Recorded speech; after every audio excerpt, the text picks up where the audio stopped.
Yeah, welcome, guys. It's Fight Talk Live. It's Danny Glover. It's October Red. It's Base the Kid. You know where it is. How you doing tonight, guys? All the better for seeing you. I don't know why bass is on mute though. No, no, I was making sure I didn't interrupt anything. All good. We're all here. Maestro, not sure where he's at the moment. Hopefully, he will jump in shortly. He might be doing a little bit of filming and some coaching and whatnot. Apologies, run a little bit late, ladies and gentlemen. We just figured out that there was an easier way to do it than running it through a different studio, but that's a whole nother drama, which we'll save for another time. But how is everyone? Yeah, man. All's well. All's good. I just got back. About several hours ago from Ipswich. I was up there for the TM14 Nelson's Nielsen boxing. Boxing Day. Okay, how Um, did that go? I was watching part of it on YouTube. I need to go back and check it for the Alicia Tierney fight. Yeah, it was on Fight Zone, weren't it? So yeah, it was a good show. Had some good prospects. Few people who are fighting for titles on the next show next month at the O2 Indigo, like Daniel Francis fighting for the Southern area. You've got P.A. Gordon. He's fighting for the English title next. And then obviously you saw Katie. She just won the Commonwealth Silver title last night as well. So yeah, they're putting on some good shows and some good prospects on there. Good stuff. How about you, Red? How are you? All right, kind of similar to Danny, just coming back from Manchester after last night's show, which I'm sure that we'll go into. But I do need to apologise. The technical difficulties with Fight Fan Live is my fault. We are rectifying it, but I got to put my hands up. I kind of messed up that there. But thank you for joining us to all the listeners.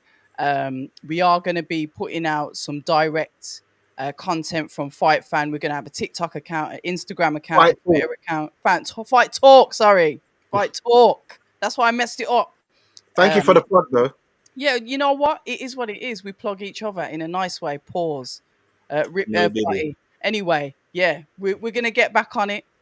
But yeah, thank you very much for all of you joining in with us this evening. A good night in Manchester, though. I will say, Big Frank put on a wicked show. Everything, I wasn't bored once. It was brilliant. An absolute fantastic night. Do you know what you say that right? And that sounds great, but from everything that I see online, everyone is saying that actually no, that was one of the worst shows he's put on in a long time. Serious. Yeah, that's what I'm seeing Yeah, online. that's So what I've Oh, seen online as well. you know what? It's mad when you're there. It must be completely different when you're there because I had no complaints. I wasn't bored watching the fights there. Um, but I guess it looks different when you're at home. I No, do don't you know know. what it is?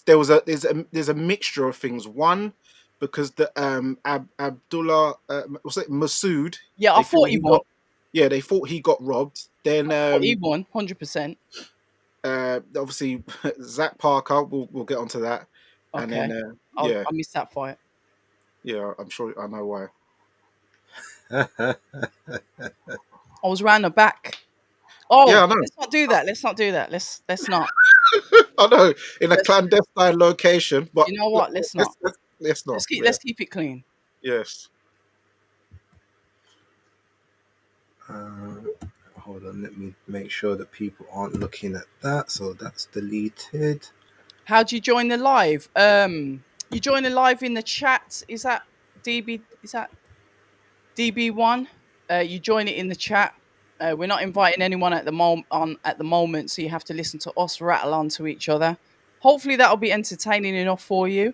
But it is. If it isn't, we have an open door policy. You can come and go as you please. Well, good Right. evening to you, DB. Okay, so hopefully So that yeah, should be working. where should we start then? We should Wherever you start want to at start, Danny. well, I think we should start on Friday. First, we should start at the Shakan, the GBM Sports. I mean, look, Um, I'll be honest with you. I would basically breeze through that stuff because I don't really think much yeah, we're people. breezing through it. I I, remember it's I only one watched fight to Shakan. cover it. Obviously, I watched Shakan's fight for obvious reasons. Yeah, Hmm. that's the only one I watched on the card as well. So that's it'll just be that one, and that was and really it was a quick fight.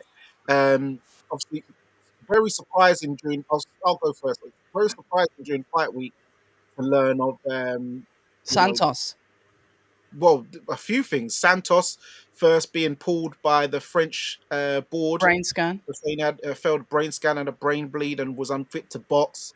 Because the build up was looking good. Obviously, we know Daniel uh, Blender Santos from his fight with Joshua Boatsi, We do indeed. former soldier. You know, he woke up and he was crying his eyes out and stuff like that. So I Concussed. thought, but he won. But he won the European title, and I thought, okay, this is going to be a good fight. So that fell through. Then I heard it was meant to be a Belgian guy, but then he couldn't get over here in time to weigh in. So then it ended up Okay. being a new opponent. And then during the week, Shakan Peters, revealed the loss of his father, Colin Peters, who was a former boxer. Went points with guys like Richie Woodall back in the day and stuff like that. So yeah, and the stuff he's been going through with his family because it's not the first. No. His sister a few years ago as well. And I was surprised how he held it together. He didn't, very, very tough fight week, but he thanked his family and his team for helping him and covering him and stuff like that whilst he was training for the fight. And whilst he was in there, I could feel the pain Yeah, man. because Yeah. I haven't seen him throw punches like that before. You could He's feel very aggressive. he wanted to when probably you went in the gym and he was someone teeing off on the bag, really like just vicious, just wanted to let the pain out, and that's what that opponent sustained, and hence he got him out of there in 2 rounds. The guy had only been stopped once in about 30 fights, and yeah, I think if it was Dos Santos in there, I think Shakan would have took him out as well. Maybe not as quick, but I could see he was really on a mission because he spoke with his father that he was gonna, win that European title and bring it to him. And his dad said, "Yep." He showed him how to throw his first jab. So all those memories. He's a man on a mission. So I know he's gonna fight for it next. And is he as if he's got big big aspirations? So yeah, well done to Shakan and yeah, kudos and condolences to the family and all the loved ones of friends and family. Yeah, I will concur with that about Shakan because obviously I popped into his gym a couple of weeks ago and spoke with him, and obviously there was stuff going on in the background that I wasn't aware of, but he spoke about his father quite a lot because his father was a boxer. He was speaking about his dad getting them all up in the morning before school to go running. That regimented kind of attitude. His father was a key part of his life, and Shakan talks about football was potentially his career, and that fell through. And then he wanted to become a boxer. It was his older brother Anwar Peters that was, the boxer, the one that was supposed to like follow in the boxing footsteps, and he was in the army, a good, boxer in the army. And Shakan was determined he was going to do it. His dad was saying, "Oh, Anwar's the boxer," and Shakan's like, "No, I can do it as well." And Shakan won a few fights, and his dad was like, "You know what? You're actually quite good." And it was speaking to him, listening to that relationship that he had with his father. In hindsight now, it's more touching because obviously there's a massive significance behind what he was saying. But even at the time, it was heartwarming listening to it because you see how close he was to his father. So unfortunately, losing his dad and having to still, train. He didn't stop his training. I spoke to his personal trainer that does his strength and conditioning. He still carried on with it, totally focused, totally determined because his dad says, "Go and get the title." The beautiful regalia that he had in memory of his father. And like you said, Danny, just went out there with Vim and took the geezer out. But even when he won, you could see the pain in his eyes because it's like I've won, but there was pain there, and it was quite sad, to see that emotion from him. But he's gonna go on to do great things. He's one of the kindest people that I've ever met. Even when I first started out, he suggested that I can sponsor you, I can help you. Very, very kind gentleman. Lovely guy that Danny, I know he's been in with your cousin. He's also been in with Dan Aziz. He's been in with the British guys, and I just wish him nothing but the best because he's a genuine soul. And I'm not just saying that because his dad has passed on. I'm saying that because that's who he is.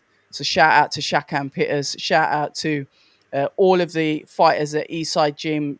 All of the work that they've put in there with him. They've had him from basically get go. And we wish him all the best for his future. And he is fighting for the EBU. I think it's in March now. Maybe March the 8th, March the 7th. He will be fighting for that belt with a new opponent. So yeah, respect to Shakan Peters. Yeah, no, look, I will echo those sentiments. Um, Obviously, the fight yesterday, on Friday, was what it was. We can't really look too much into that last minute opponent. So went from a 12 rounder to a 6 rounder. But yeah, he done his thing. Very sort of composed throughout all the interviews afterwards. I guess he didn't really let the overall emotions get to him. He, as you guys said, did look like he was punching harder than he usually does. So maybe that might be because he knew the person in front of him wasn't really about it in that sense. Maybe it was just a case of, you know what, this is what I have to do Yeah. to basically start to dominate and win these fights. But look, it was a good performance from him for as little as it lasted. We go again in March or April, whenever that's going to take place. He can sort of stay in the gym, stay on weight. Doing a second weight cut shouldn't be too difficult for him. Also, I guess just a quick what's up to Shaquille Thompson as well, who main evented the card in the end against David Benitez, I think his name was. Won that fight in 4 rounds. Nothing major to talk about, but yeah, just want to highlight and give him his little bit of props on that GBM card as well. Yeah, I Yeah. did see that fight as well. Good finish by Shaquille Thompson. I saw. Yeah, I did see that as well. That one. Okay, go for it, Danny. Let's take it away to where you want to go next. Well, let's start with we'll go with the Manchester card. The well, yeah. Let's start with the main event. Okay. I think that's what the people want to hear about. Um, so yeah, Derek Chisora versus Otto Wallin from Sweden. Derek Chisora's 49th fight. Um, Seemed very emotional on his entrance. So yeah, Base, what did you think of the fight, and how close was it to your prediction? Because I know you do the basis picks. Oh no, the prediction was spot on. I said Derek Chisora unanimous decision. Um, I said like basically the whole first half of the fight would kind of be him Oh wow, you called pretty it. much dominating, and Valin would be sort of, he'd maybe be hoping it'll go past sort of the first 5 or 6, then try to take over, or when Derek sort of starts to gas out a little bit, which is exactly what happened. But what I actually thought it was a 10 rounder because that's what it was being Same. billed as previously, and then I think immediately when it became a quote unquote an eliminator Yeah. for the IBF, it got changed to a 12. And I heard Derek saying that he wasn't happy about that initially. And the fact that he didn't want, I think he says, if you in these eliminators, then you got to wait around for stuff. But probably he said, okay, I'll do it just for the simple fact that, because he's technically with Frank, if it comes down to it, I'm sure he could get Dubois to take a little bit of a, quote unquote, a voluntary after the Parker fight, especially if the Bacoli fight doesn't take place till May. So Turkey has the abilities to make fights before that fight even happens. Therefore, the IBF can't call the mandatory. That's why it took so long for them to do that fight in the first place. Anyway, that aside, Mm. talking about the fight itself, look, the fight was engaging, but unfortunately, to me, it was engaging for all the wrong reasons. Like from the round one, Derek Chisora, he looked horrible. He looked like he was in pain. Every step he was taking, it looked like he was having to like will himself just to move forward. Like the way he normally does the cross guard and the hunker down and the dip underneath, everything just looked slow and awkward and not like the Chisora I even saw in the Joyce fight, for instance. Like the Joyce fight, he looked a lot more fluid than that. Um, but he was winning. He was winning the rounds. He was obviously doing more than Wallin. Wallin just wasn't doing anything, especially early, tucking up, not even really trying to push the jab out and maybe try to deter Chisora. He's just trying to feint with it, trying to then moving back, getting pushed on the ropes. There was a lot of leaning, a lot of holding.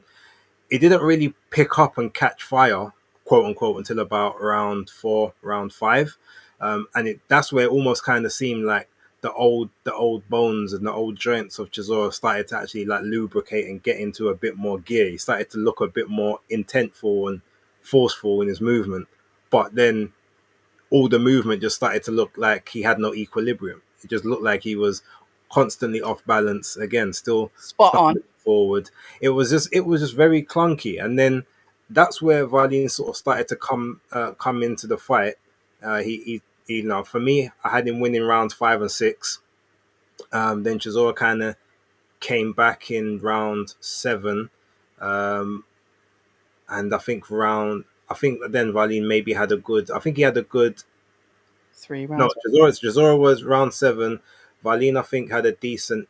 He was okay in 8, and he was winning. I think he was winning 7 or 8 until he got knocked down. Then it swung back to Chisora. Wallin had a good 10 and 11, and then obviously he was started well in the 12th, but then knocked down again in the 12th and sort of took it away from him. So it was a case where he just wasn't doing enough with the lead hand to try and deter Chisora. But it played out whereas I thought Chisora would be front heavy in terms of the fight, and then start to kind of sort of more sit on the ropes towards the back, try to catch him with singles, looping, similar to like he did with the Joe Joyce fight. Win the earlier rounds and then sort of coast in the later ones, and then try to look for the Swing big it out. take him out. And that's kind of how I saw the fight ultimately. The first, not the first knockdown, the second knockdown, I do feel a little bit sorry for Wallin, despite how like awful his performance and lackluster it was, and the fact he'll probably never get another proper opportunity now after putting in such a stinker. But that second knockdown was unfortunate because when you look at it, you see obviously he rides a couple of the shots, but then when he dips down, he does get punched on the back of the head.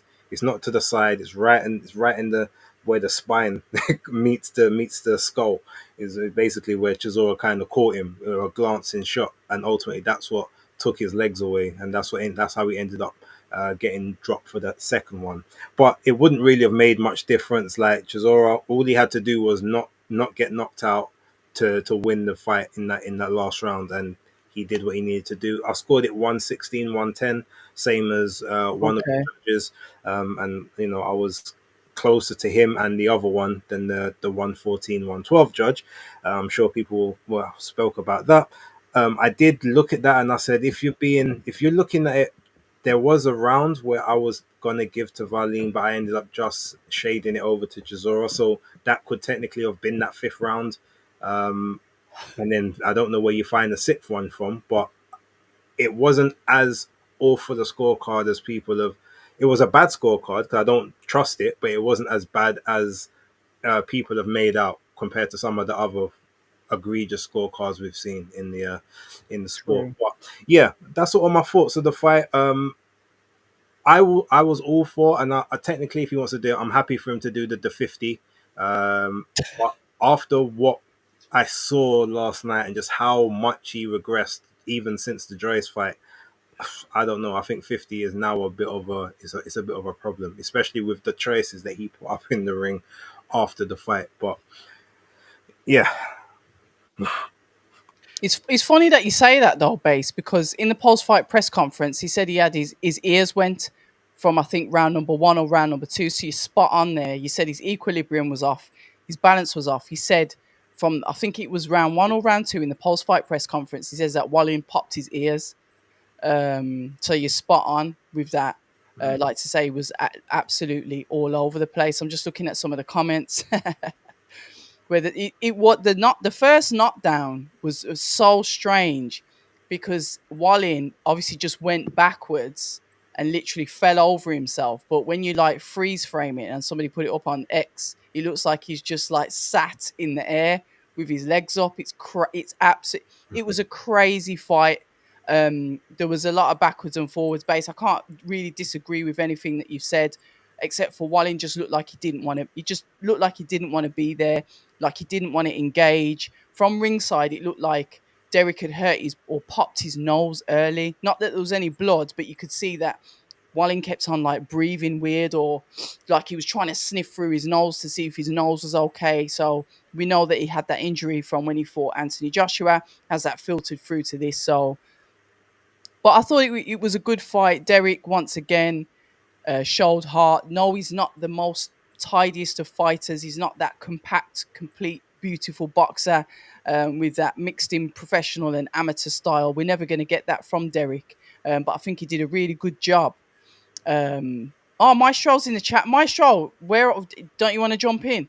He did a really good job with what he had and his face. I think he was cut in 3 places. I thought it was 1, but it was actually 3 places that he was actually cut in. There was a lot of emotion, like you said, leading into the fight. 49 fights. Yeah, he's going to go to 50, but he's adamant that he's not going to go past 50. He's like, this is it now. 50 is the last fight, and that's it. I'm walking away. But now he's implying that he wants it to be at Tottenham. He wants to be at home. He wants to fight at home with the British public. And shout out to Derek Chisora because he bought all the media. What's it, Five Guys burgers, those big burgers that you get from Five Guys. There must have been about 100 burgers that he gave to everybody at the end of a night when we didn't even think he was going to turn up for the post-fight press conference, but he did. Entertaining fighter. You can't deny what he's done for British boxing. He's definitely one of the characters that we won't forget. And it just goes to show you don't have to have that perfect winning record. You don't even need to be a world title holder to get the credit, you know, when it comes to British boxing. Because when we fall in love with you as a fighter, we'll back you to the very end. And you saw that with the crowd. The crowd was electric for him. And Derek gets the fans like that. So, yeah, I enjoyed it. Yeah, was it tidy? Was it neat? Was it compact? Was it the best British boxing match that or world title eliminator match that I've watched? No. But was it entertaining? Yeah. I think, yeah, like I said, I when I say it wasn't it's kind of horrible to watch in that sense. It was one of those ones to me where even though it just wasn't a good fight, but it was an engaging fight, and it was engaging just because we know that this is like almost the last part, so you kind of put your investment in there just for an that emotional fact. connection. Yeah, and I think that's basically what it traded off, because had this not have been quote unquote the last dance in the UK, true, no one would be saying, "Oh, great performance by Chisora, he pulled it out of the bag." I think they'd be saying, "No, this was a shit fight. Like he can barely move. The other guy can't. The other guy's not throwing any punches. They're just falling into each other. And then the only thing, if those 2 knockdowns didn't happen, I think the fight gets looked at a lot differently, personally. You know what? You know what's mad though, Base? Because I think maybe if I was watching it at home, I might have said more or less or similar to what you have said. But there's something about watching the fights live. And I say this for somebody that's been sat doing watch-alongs and then all of a sudden pop back up at the fights. When you go there live, it's totally different because there's a whole vibe. It's like you're sitting there with the audience and everyone that's screaming and cheering, and that kind of changes your mindset. So where you like at home, you're looking at maybe the technicalities and you can hear the audience in the background. You're actually there with it, and it just intensifies absolutely everything. So I actually would encourage British fans, if they can, even if it's the cheap seats, whatever it is, right at the back, right at the top, try and go and watch the matches live. It's completely different from the TV. Not that I'm doing a sales pitch, but there's a honestly, there's a massive difference. Miss Queensbury over there. Like... Nah, but this is Queen Watch Along. This is Queen Watch Along. Do you know what I mean? I'm always at home. I thought maybe you was doing an advertisement, because I saw Ade in his stories talking about they need to bring out possibly a season ticket for boxing, because he's saying with Frank Queensbury going over to the Zone that it might become too expensive for people to choose between what week they want to go, like i.e. yesterday. You know what? That's not a bad idea. Imagine that though, if you could buy a DAZN season ticket, so then you can go to whatever. That means you're open to different platforms. You might even be in America with Golden Boy, and there's a fight on. Oh yeah, do you want it? We've got a season ticket. Let's. But that's not a. Listen, Yeah, Monte I'm not. I Carlo. don't work for DAZN, but that ain't a bad idea. Yeah, yeah. But yeah, but my thoughts on the fight, I thought that the fight was actually quite entertaining. And yes, the knockdowns did help, but also Chisora was bringing the fight, and it was many times where, well, quite a few times where he was volleying shots. Like there was a point where there was about 23 unanswered hooks. Bro, A lot of it started to the body, and then he just started wailing to the head. Where you can see the wailing. referee is looking in a bit because it's like, whoa, it's taking a lot of hits there. Yeah. So Chisora was bringing it. Yeah, at the first couple of rounds, mechanically, I don't know if he needed to. They needed to do proper like stretches in the back, old school PE, like swing your arms in a circle, forwards Windmilling, and backwards. windmilling. Yeah, forwards and backwards, and then hands out, and then do that in circles because his shoulders was not moving. His shoulders were stiff as I don't know. They were stiff, boy. Because I could see when he was trying to throw them hooks at first in the first couple of rounds, he looked clumsy. His shoulders weren't hooking properly. He was off balance. Obviously, his Yeah. balance has been a bit off anyway for the last couple of years. You can see when he's walking, he's walking old, but he's taken a lot of shots. He's 41 years old now. Yeah. He turned pro at 23 years old. Because I remember when he was even in the amateurs, and he was boxing technically on like my undercards in the amateurs. So he's been fighting a very long time. And as a heavyweight, I remember he knocked out my friend Marvin in the national novices. So yeah, man, Chisora, big up Chisora. I remember I even done, because might as well talk about a little history with Chisora since it is coming to the closing of his career. Yeah. I remember I've done doors with Chisora, like What? working as a bouncer. Yeah, him, and I've done bouncing with Dillian White as well on doors. So yeah, and then to see them both go on and make such a success of their careers, it's just great to see and a testament. Do you know what I mean? It's not about where you start; it's about where you finish. And yeah, man, Chisora, he brought the fight. Otto Wallin, he was threatening with the jab. When Chisora would go back to the corner, he was threatening in there, touch, touch, touch. And then he wouldn't let his hand go. Like it's like, why are you petting for? I think maybe he might be a bit gun shy because he's got stopped by Anthony Joshua. I know he's never been on the floor before, Wallin, until last night, and he ended up there twice. But it seems like maybe he's a bit gun shy now because he got stopped, and he maybe don't like. And from what I've heard, some people have said that surprisingly, Chisora's the hardest puncher they've been in with. A few boxers. Even though, quite a few boxers have said that, and they're talking about they've been hit by the likes of AJ and Dillian White and stuff, and they're saying Chisora's punched them the hardest. So sometimes, but when you do go through people's resumes, there's a lot of fighters that will say a certain somebody was the hardest puncher, yet on BoxRec paper. You wouldn't necessarily think that. I.e., Carl Froch said that Robin Reed was the hardest he's been hit before. Okay. Lennox Lewis says Shannon Briggs was the hardest punch he's ever taken.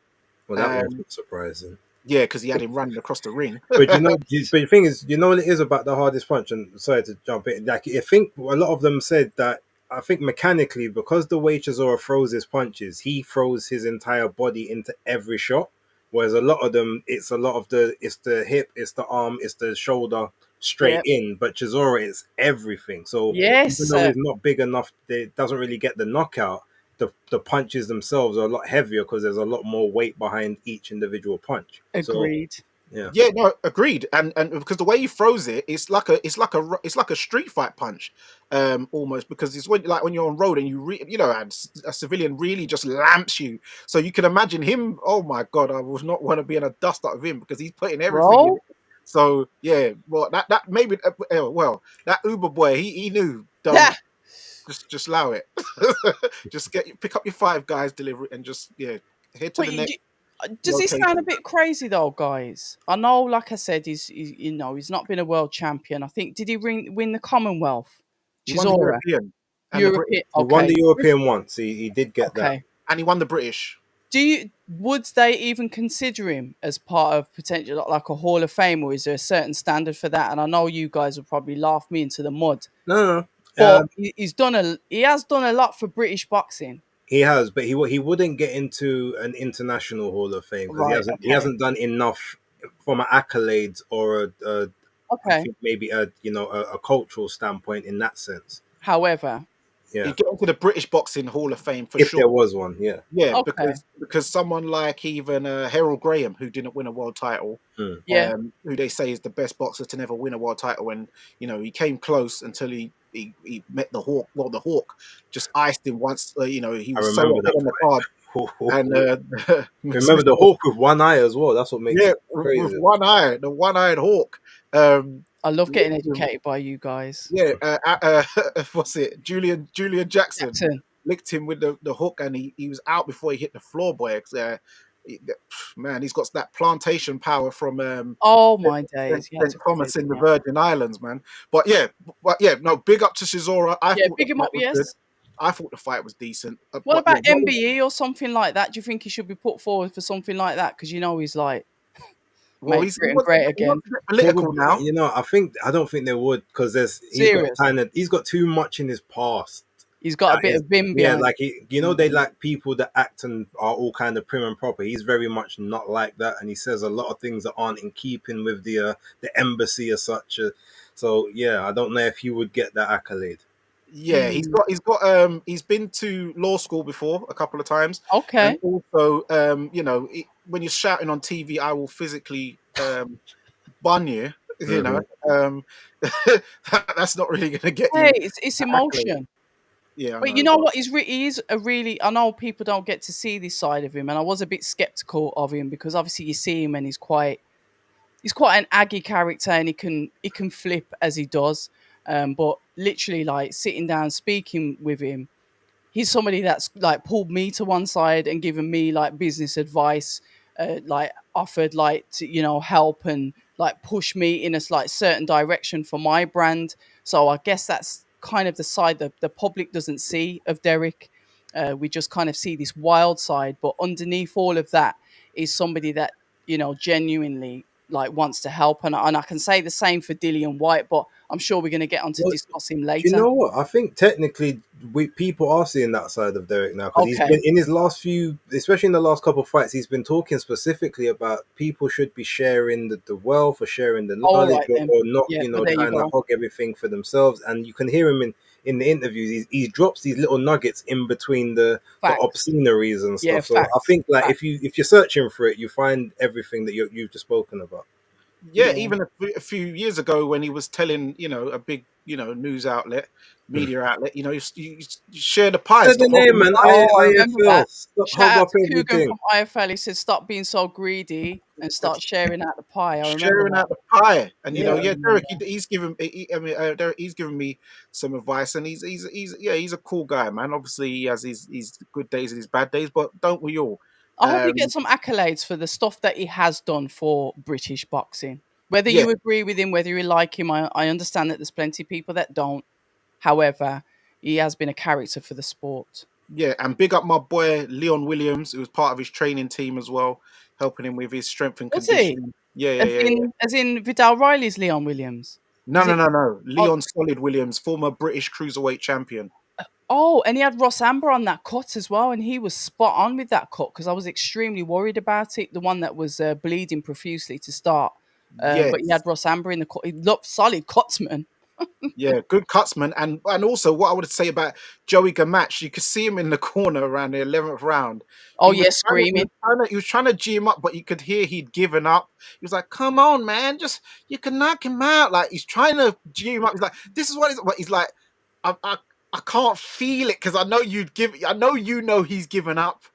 And it was sad to see. And then also the broadcast team, they need to stop with this. "Oh, I'm sorry for the language, mate. It's Oh, eleven is that thirty what at did you night. tweet that? Did you tweet something about Yes, that about the language? yes." I said, "Why are you saying it's 11:30 p.m. at night? It's way It's past boxing. watershed. Kids Boxing. should be in bed. Were you apologizing for language at 11:30 at night? Stop it, man. No, you know Stop what? The it." thing you say about Jericho Marsh, and I didn't hear it because I wasn't obviously I didn't have Obviously, the yeah, sound on. I I didn't hear was it either. yeah. But the thing is, if he was saying that, he should actually because in rounds 10 and 11, those were some of Wallin's best rounds in the fight. Like he actually looked like Derek was the one in the retreat in Yeah. survival mode almost. If he had stepped on the gas, tried to throw that jab out a bit more, he could have probably done something in those rounds. So maybe when you're saying, look, like, go for it, you can knock him out. He's like, well, you ain't gonna win on points, but this is your opportunity. So If Yeah, he he said, to tried. be fair, if he says just said a good comment there, is for the advertisers that most likely that they'll apologise because you know, essentially sponsorships, etc., corporate industries. I understand that. Oh, fair enough. But I just think it's unnecessary at 11:30 at night. Uh, But yeah, we, we've anything got else on the fight? I was literally, I was Joshua. about It's to my message him, fault. but yeah, yeah, Joshua, it's my fault. I kind of like messed up the channel accidentally, but don't worry, it's going to be back in it full will be back. effect Yes. next weekend. So, guys, Fight Talk Live will be relaunching, and it's all my fault because I messed it up next But week. So you just keep will. an eye out for it and then resubscribe. That's what you got to do. But Joshua, it's my fault. 2025 is a year of accountability. Oh, I love to see it. It's finally after took you how long? What 40 plus years, but now we're being accountable. Bro, let's not do this because Danny's already got the pages list to rinse me this evening. I don't know how much more I can take tonight. I'm a Oh, strong girl, but I don't know. Danny must get the most hate for that Yankee axe. I told you to stop doing it. You I don't can't listen. help it. I can't help it. Shout out to Tony. Good to see you, my guy. Do you know why I do it to them? Because they butcher the Jamaican accent so much. So I got to do something for them. Yeah, but Danny, two wrongs don't make a right. You know this. A Danny don't left no make a right. You know what I'm saying? Yeah, well, it made a right in me, but you Oh know, no, did he? No, did he? Oh, no, my surname, my surname. it's Yeah, but okay, you Danny. can't We're be telling these open. We're people that, open. man. It's 2025. Mm. We're okay with these things. Well, are we after what we saw with Jack Rafferty after the fight? I mean, Right. Well, I don't know if we was ready no, for all of that. Boxing Beats and Rhymes put something up on Twitter, You but didn't. You was in the chat. You was in. He was full on like I didn't. Snogging. lipsing man in the Are changing you room. telling me the truth? It was Yes, snogging. It was yes. snogging. I lie, I tell Every you. man in that was I getting swear. full on planted for seconds. I was horrified. I'm like, what Yeah, is he this? went in for This the is other. He went nonsense. in for seconds. I saw that. Yeah, yes, it Really? was. It was not for. It was No, not. they actually. Yes, like Oh, full okay. on. Listen, it was X-rated. That one I get my knee excited. Yeah, no Did he get you excitement there. excited? Just shock. No, That was just shock. We never expect to see that. Okay, well, it's 2025, guys, and we are moving forward. Are we going to move down the list? Because I think we've given Chisora his, well-deserved accolades. and Fight number flowers. 50. I don't care what anyone says. It has to be Dillian White for me. I don't care. I know somebody's put, if he fights Usyk again, he'll beat him. So shout out to whoever put that in the comments. That was further up. Mm-hmm. But me, it's the nostalgia with him and Dillian White. Maybe I need to just get over it and move on. But guys, No, what you you know saying? what? Look, it's one of the options. But to me personally, I I was wrestling with it. Yes, I was like, okay, look. So you got Dillian White. You've potentially got Deontay Wilder if he comes back and does anything. Although I That's would, AJ, that is. I've That's been AJ picking, fight. I've been picking Chisora to beat Deontay Wilder for like the last 4 years, Mm-hmm. and everyone used to like crazy. You man, you're crazy. You etc. etc. All of a sudden, after 2023, now everyone knows. Oh, that could be the fight for Derek. So I'm like, okay, cool. So you lot late to the party, but it's fine. So there's him. There is White. Yeah. There's the possible Ngannou thing, which they've been talking about, especially if it's the fight in Africa. But to me, I said this based on the current landscape. I think he should go for Kubrat Pulev next. He should, because he's You 1-1 with reckon? Pulev. Yeah, Dillian White's beat him twice. If he wins that fight, okay, he got a win back, but he still lost the trilogy. He lost the trilogy to Tyson Fury. Joseph Parker, he's in a technical trilogy with. He would lose that one as well. He's 1-1 with Pulev. That's technically a trilogy that he can still win. Plus, he can get a version of a world title, even though it's not Version. Mm. it's not the full title, but they will promote it to high heaven that it's the WBA world title. Fair Chisora's enough. last title shot in his last ever fight. And Can this he is win what the I'm saying. title? Is it marketable like that, Yeah. base? You So think you could do that? they could Yes. do all that, and he Okay. he I play on never it even thought of that. again. It will be the regular, but to the people outside of the actual boxing world, they will look at it. They will just, oh, he's a world champion now. That's what they'll see. Mm. So all of that to me plays the best, and it's the most intrigue because it's a chance to get a trilogy actually won, to get that over the line, fight for another version of a title and potentially win it and win the world title in your last ever fight. Like that's that's sort of the stuff of Hollywood movies. They could they could put that narrative behind it. So that would be who I would choose. Okay. What about you, Danny? What do you think? Well, I wanted to see him fight, do his last fight in Zimbabwe in Africa. But it seems like Zimbabwe. he's not gonna. He wants to do a Tottenham thing. He's staying home, but he was born in Zimbabwe, so where's home exactly? I know he's campaigning for the what's it reform, and he's wearing MAGA hats. I know this ain't a MAGA hat. It's Let's Go Champ, by the way. So yeah, he's getting really political. But I'd rather him just do the thing in Africa, a softer touch. I don't think he's interested. But yeah, but he's taking so many shots. It's just sometimes it does get hard to watch. Like it's gonna catch up with him later on in life, And it's Yeah, 100%. so I don't. That's why I don't. All this taking big shots of AJ and big shots of this person. I don't think it's necessary. Just maybe doing an Ngannou one in Africa. I think that's safe enough. Or if as a good point Base said, I didn't even think of that one. Pulev, you could do that in Yeah, Africa. that was like so random, but the Yeah, way he told it makes yeah, sense. yeah, take him to Africa because I know people was really pushing for Moses Itoma to get that Pulev one, so that way they Pulev can fight, yeah. scream that he beats Mike Tyson's record, even though he doesn't. So yeah, I know they'll pump this WBA. Well, you know how they get behind it. They'll really pump it. Mm. Yeah, so that sounds like a good idea. But either one, Ngannou or Pulev, and take it to Zimbabwe. Yeah, if he's just put in the comments there, and I know if he's watched the Seconds Out interview with Radio Raheem. If you haven't, guys, go and have a watch because it is a very interesting conversation that Radio Raheem has with him. Chisora wore a reform hat and complained about colonizers. He's been as finessing reform for the mullah. But go and watch the interview. It's very, very interesting because Radio Raheem actually questions why he does what he does and then further questions him on his answers. So I won't spoil it. Go and watch it. Seconds Out. Shout out to Radio Raheem. Yeah, I watched it. It was a very good interview. Very good interview. I'll check it out after this. Yeah. Listen, yeah, it was one that I actually sat down and thought, interesting. Yeah, no, it was good. But yeah, so moving down the card. Moving down. Coleman? Yeah, that was what, Mr. Zach Parker? No, No, it's Nathan Heeney. Oh, Nathan Heeney. Yeah, I only saw the highlights of it because Did you? because remember I was at the show, the other show, Yeah. the Nielsen's boxing fight. It was clashing a bit.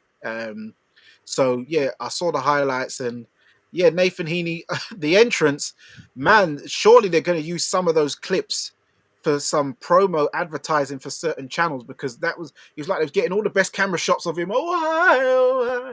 Like it was looking really good, like really good entrance, and the lighting was spot on. And the crowd was really behind it. And then yeah, he was throwing his jab out at first, and then all of a sudden I saw, because it was highlights, so I'm not sure how the whole fight went, but then I just saw the guy just start mashing him up, and he just got stopped. I'm like, oh, that's two now. That's not good, is it? I don't know if his punch resistance is going. I don't know if surely he's not the hunger's going because he looked in shape. He's always in shape. Yeah, so I don't know what happened there. Being in shape don't win your fights. Yeah, I know. But as I always say, there's built for show and there's built to go. Oh, Danny, you are hot tonight. I mean, look. We're not going to talk about Anthony Yard sitting ringside with Frank Warren. We're going to get to that. But anyway, no, but okay, that's funny. Just what's funny about them two sitting ringside. Obviously, Frank was sitting next to like straightforward, and then all of a sudden, the next time you see them together, no, Frank's moved Joe Joyce next to him instead, and he's on the other side. And I'm like, oh, that looks curious. Like that's not where you were seated before. Interesting. But no, look, Heaney. I mean, look. To be fair, let's maybe look at it for where it actually is. Go And on. this is no disrespect and everything. Like cracking guy, interviewed him before. Like he's a really good guy. Hmm. He's obviously as an older guy now, but maybe the Denzel Bentley thing was a flattery to deceive. Like maybe that was literally the best it got. Because if you remember, before that, he was saying like, "Look, I would be happy if I won a British title." Yeah. Like he never really had designs on even getting past that level. That's how it came across. As soon as he won that fight, that's when he started talking about I want to try and get So for the European, and I think like I belong at this level, etc. But maybe that was just the outlier in a career that is basically domestic level, fringe British level / British, and sort of that's where he's at, and that's the level. And now being 35, still making middleweight, who knows what that actually takes out of him, because he's a guy that's always in shape, so it's not like he's got a lot of fat to have to cut. true. So maybe just that's one thing taking its toll. He's never been a big puncher, Mm. so he hasn't really got that in the locker whereby, okay, if something's going wrong, I can turn it around, which means I've always got to be perfect for 12 rounds to get the victory. And maybe it's just a case of right now people are just a lot willing to gamble a lot more, especially after the Brad Paul's the first fight and the rematch. Um, Maybe this is the time where you just say, all right, you know what? I achieved what I wanted to achieve in the game. I've had some good paydays in the last couple. Obviously where I'm from, house prices ain't that expensive. I can flip this money into something else. I can put it into construction. Maybe we don't. He doesn't need to That's get a back in the ring. typical Londoner answer. That is, the house prices. No, but then Oh, I thought that was a London thing, Northerners, there. That was a London you thing. live in cheap houses. You don't pay I'm, expensive. I never said cheap. I said they're cheaper than that. So they put it this way. Everywhere's cheaper than London. Exactly, but them paychecks, them last couple that he got, there would at least have been a couple 100,000, yeah, in the last Mm. the last two at least, right? Okay. Yeah, You would say that Stoke-on-Trent is absolute cheap. minimum is about 150K. You I can heard you that can get. Frank's giving out big checks. Well, there you Yeah, go. So, but we're talking as a bare minimum that you can't tell me you can't put down two deposit on two house and flip that and make a big. True. You know what I'm saying? So that's where my yeah, thing is. He looks like the kind of guy that he doesn't look like a flashy guy. He looks like the kind of guy who knows how to make his money last. So I would Yeah. assume he's put something into investments or he's doing something.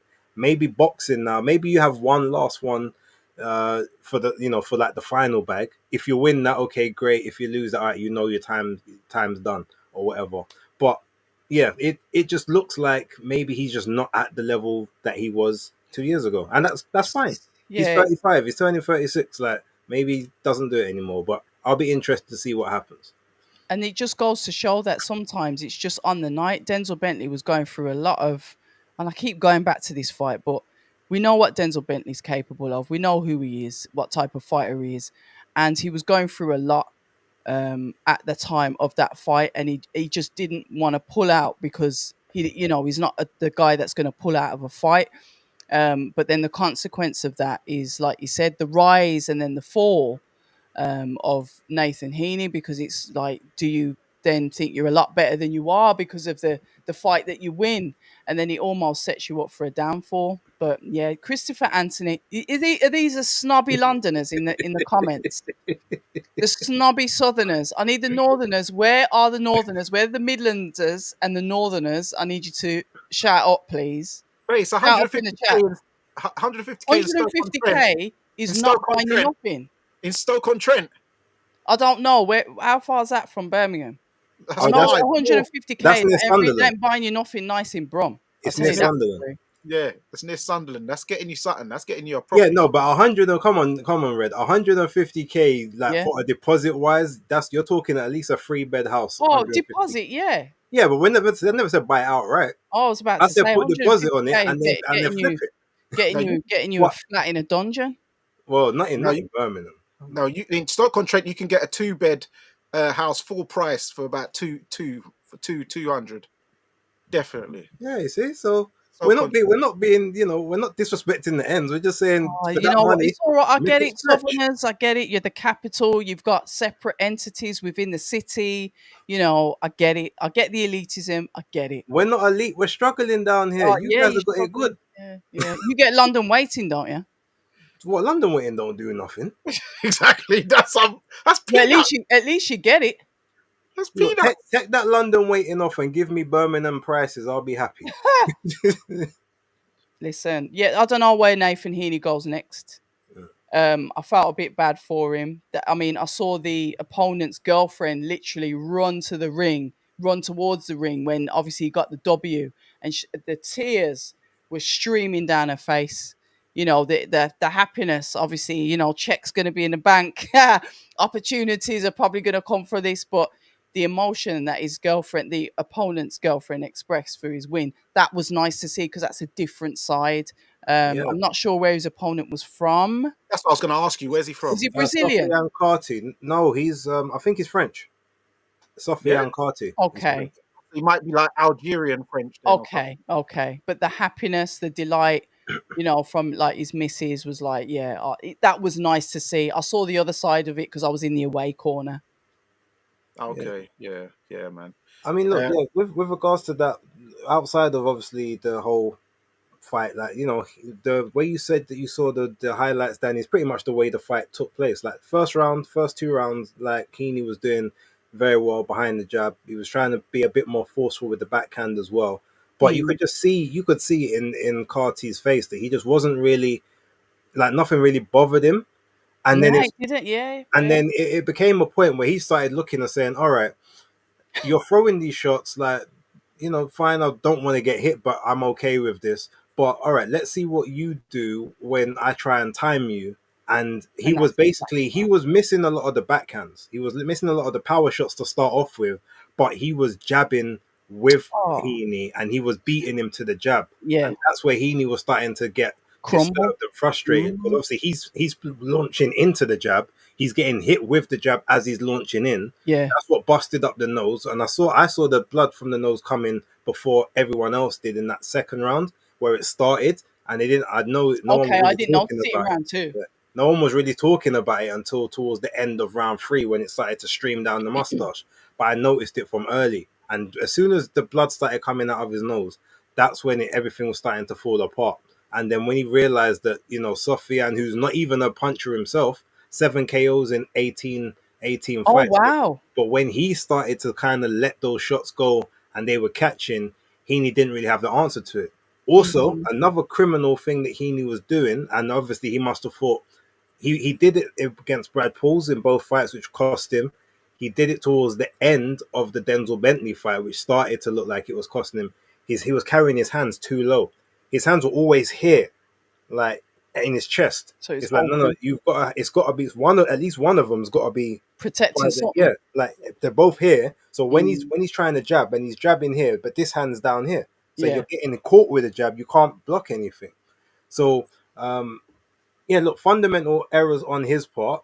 Maybe that's just how he feels comfortable fighting, but it obviously it didn't work. But I wanna shout out Carty for the composure and for being able, for knowing when, when he had his guy hurt.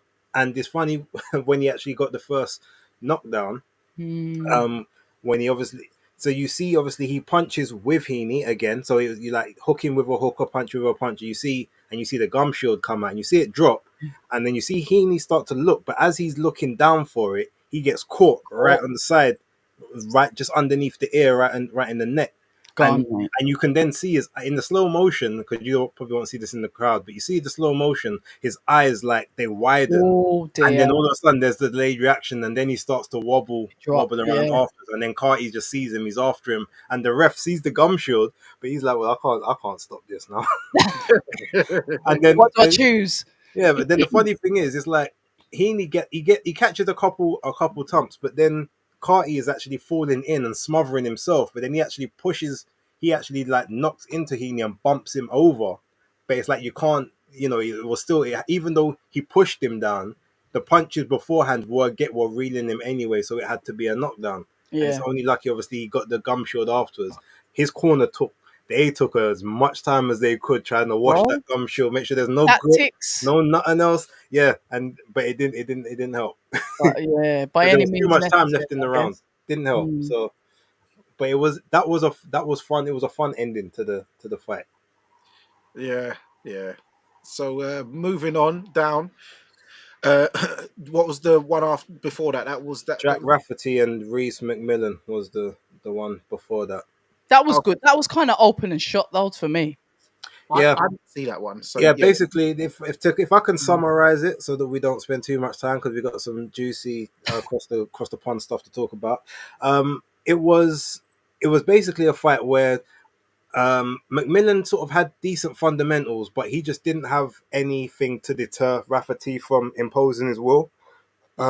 He would make some good combinations, good flurries, but he was always fighting against the tide, and he had no real way to affect the fight. So when it got to like rounds 5 and 6, and he's 6 rounds down, and like now the punches are starting to take more of their toll, and his punches aren't generating any response back or any sort of any reaction. It was just one way. Probably the corner should have pulled him out at the end of the 6th round. Instead, they let him go out for the 7th, but he ended up, taking a battering in the 7th, and they threw in the towel anyway. So it was one of those ones. He acquitted himself while he tried, but he knew basically. I think he knew after the 2nd round that there's not really anything I can do to turn this fight around. Yeah, look, Christopher Anthony's put something good in the chat there.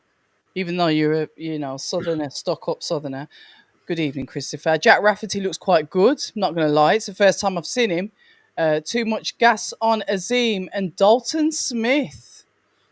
Interesting. I mean, look, there were some things that I saw in the fight, and again, this might be maybe just because he didn't respect his opponent. You never know, but he did have tendencies. He was getting caught with shots that I wouldn't expect him to get caught with based on the amount of pro fights he's had. But that also being said, I haven't seen the quality of all the fights. I've only seen about 2 or 3 of his fights. Yeah, same. But I thought that he would have been a bit more precise in those earlier in like the first 2 rounds. Obviously, he got into that groove, but he was always there to get counterpunched, which I was noticing. Part of that is obviously being aggressive and committing, so I get that. But there were shots he got hit with that I've not yet seen Azim or Dalton Smith get hit with at any level. So that's just why I say, okay, you might be towards the bottom run of that totem pole, but also if you bear in mind he's had double the amount of fights of both of those guys. So maybe that's where you see the cap and the ceiling plays out. But he might be one of those upper level British guys or them fringe European guys. That might be where his ceiling lies. I don't know. But he's a fun fighter to watch. So yeah, definitely. Give him that. Yeah, definitely. I think the Masood fight is that the Masood and Miller. Is it Miller? Well, put it this way, October. I think Zach Parker was the fight before that. Oh, sorry. What I will say is I saw bits and pieces of that fight, but from Rafferty, that's the only part of the show I started watching. So anything else, you're gonna have to talk about. Yeah, we'll move on from that. There's plenty of other things that are on the fly that we can talk about. I had the privilege of catching up with the lovely Dillian White. Wasn't really letting much go, as we've obviously heard some rumours. That was, I must say, first reported by Fight Fan TV. So shout out to Danny and the Fight Fan TV crew that put up potential announcements that's coming on Monday. Major press conference. Obviously, I don't know anything about that. We'll just have to wait and see while go on. But Dillian White was there. He was with Joel Joyce. Interesting. And I spoke to a young light heavyweight that signed, I think, with Frank Warren, and he's been appearing on some of the Box Nation shows. Elliot Elimasi, make sure I pronounce his name right. That was a good conversation as well. So yeah, I was kind of like in and out for the rest of the fight. So I was trying to get some work done round the back. So there was a couple of fights that I missed. Okay. Don't choke, Danny. Just doing what I do. You're making it too easy, October. Please. No, I'm not. I'm just. Carry on. Carry on. There's plenty of other things. Carry on. The Carry on. thumbnails base. Rescue me. What else is on the thumbnails? Because I'm not letting Danny bury me tonight. Okay, well, look, let's talk about obviously the big news of the week. It was on, then it was off, then it's on with more details. So we're Mm. looking at we've got Canelo Alvarez officially with Riyadh season now signed the 4-fight deal. Yep. First of which will take place in May. And it will be in the Kingdom of Riyadh, with only one of those fights being outside the kingdom, the one in September. Then the following 2 fights will be back in Riyadh season. Um, right at the last minute, when everyone believed that Canelo versus Jake Paul would be taking place in Imagine. May instead, and then obviously he would start his Riyadh deal after that. Then we got reports that maybe Turkey Al Sheikh was not happy at having this Jake Paul He foolish hates that fight stuff. and this YouTube Yep. fight instead of the big fight of the year, etc. And yeah, ultimately, it looks as if Canelo played the blinder. He said, "Well, look, they're gonna pay me this over here. Like, what do you want to do for me? What can you give me?" But it's interesting. There was an interview where Turkey did say that he didn't match the offer that Jake Paul provided, or that Okay. Netflix provided for Canelo. But clearly, it looks as if maybe the overall package of the 4 fights was a lot Will more pleasing supersede it. Yeah. to Canelo as a whole. And I mean, look again. It was a bit of a master stroke. It looks as if Canelo gets what he wants, because he also, I think it was something along the lines of, Canelo said he wanted pay-per-view, but Jake Paul's like, well, no, I've got the Netflix thing. They don't do pay-per-view. They don't need pay-per-view. They're going to give you all your money up front. Um, and maybe that was a sticking point. There's a lot of he said, she said back and forth at the minute. But yeah, it looks as if we're getting William Skull in May. What do you know about him, Bay? Sorry to interrupt, but look, I don't know anything about him. So can I've you seen a couple of enlighten his me, fights. please? No, so basically, I don't know how he got the mandatory for the IBF initially, but Okay. obviously he was undefeated. Yeah. Um, he's a Cuban fighter, not a Okay. big puncher, but he's like, obviously he's got, you know what, this is gonna sound so disrespectful, but I hope that you understand where I'm coming from when I say this. He doesn't look that good. He kind of has Solomon Dacus vibes.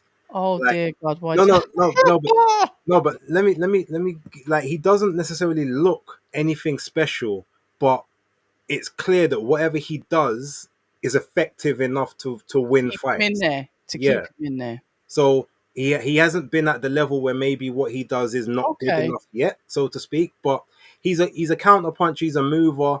Is He he a will. natural 168er? Yeah, he's a natural 168 guy. Okay. So he's, but he is the IBF champion. He's the one that Canelo dropped the belt. He won the vacant title Fair enough. against Vladimir. I think it was Vladimir Shishkin that he fought for the vacant title. So Yeah. now obviously he's got the belt. And Turkey's probably said, well, no, I would like you to fight him. Get a new. So we go back to undisputed, so Crawford can get opportunity to have undisputed fight. Yeah. I mean, me personally, I maybe would have said you should tell Terence that he needs to fight him instead and bring a belt to the table. But Okay. Yeah. Yeah. Yeah. but Terence isn't going to Terence, he doesn't like he's going to fight again, which is a shame. It would have been nice for him to have a fight in the middle. I would have liked to have seen him fight Erislandy Lara Mm, at 160 and grab, to see if he can get that belt to, yeah. go up another weight class, get another belt, Yeah. then try go for the undisputed after that. To me, I thought that would have been the best course of action. But he wants to seal it out. But ultimately, if he can take the opportunity for all 4 belts, I guess that's what he's going to do. But yeah, look, Danny, what's your thoughts on obviously the whole thing with Turkey, Canelo, Jake Paul, obviously seething at the deception, I like and that. He hasn't I know tweeted though, has he? Has he um, tweeted about it? who Jake Paul. Yeah. Yeah, no, he's put up I think it's an Instagram video, but he roasted him for like a good minute. He talked about Serious. there's a bout agreement that Canelo signed after Canelo said, "Oh, I'll never fight. I ain't fighting no YouTubers." He's like, "Well, look, your signature's on this contract.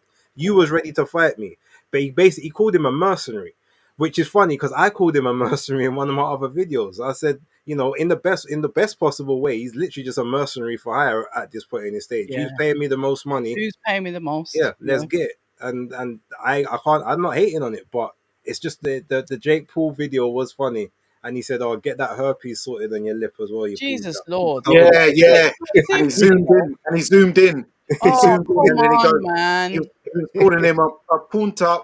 The thing is, I actually learned what that word meant. Not punta, punta. Yeah, punta. When I Fruit is learned a that, what that slot, meant. isn't it? Huh? No, Bitch. But Yeah, I learned that when I okay. watched the film Death Warrant with the Sandman back in the day with Jean-Claude Van Damme, when the guy cornered him in the prison in the laundry section, and he had to mash up two of the brothers. But yeah, Where would you yeah, rather, a coleslaw on your lip or somewhere else? mate, I don't know. But listen, first of all, let's talk about yeah. Shout out to myself, busting the exclusive. Um, Make sure, guys, you check out October Red's interview with Elliot. Main event, Ellie Massey. Great interview. Um, Great interaction and chemistry. Enough skin in teeth. Yeah, they've talked about the light heavyweight division. Um, He was actually oh, quite interesting to speak to. yeah, he had a lot of, he's seen a lot of background of your videos. Yeah, so yeah, it was a very good interview, guys. Make sure you check it out. Yes, and let us know what you think in the comment section. Go into the comment section of the video and let everyone know. There's a new sheriff in town. For the so back to Canelo. Yeah, back to Um, Canelo. to Canelo, it's good Because that YouTube's he's. here forever. So why are you doing this? I don't know. I don't know. For a fight deal with Canelo, he is. I knew that it was a hoax when they said the Terence Crawford fight was off. But what it is, this is what happens when people want to be first too much. I knew because where else was Terence going to go? What else was Canelo really going to do in September and May? So I knew Crawford was going to be on one of them. Obviously, I didn't know William Skull was going to be in it, but hey, it is what it is. And William Skull, yeah, he's not aerodynamic. I wouldn't say he's like. So I know what you mean, based when you're saying Solomon Dakers vibes, but he is a lot. But he is a lot better fighter though than Solomon Dakers. Yeah, I'm not saying he's on the. He's a Man, better level, you but he like they're just burying the he, brother. He's catching stress. no, no. But it's just no. I just mean it. He He's doesn't he non-aggressive, doesn't look like he non-aggressive. does that much well. But what he does, you can kind of see. You can't really see why it works, but Could you find a clearly it works for non-Birmingham him. fighter that you could like associate?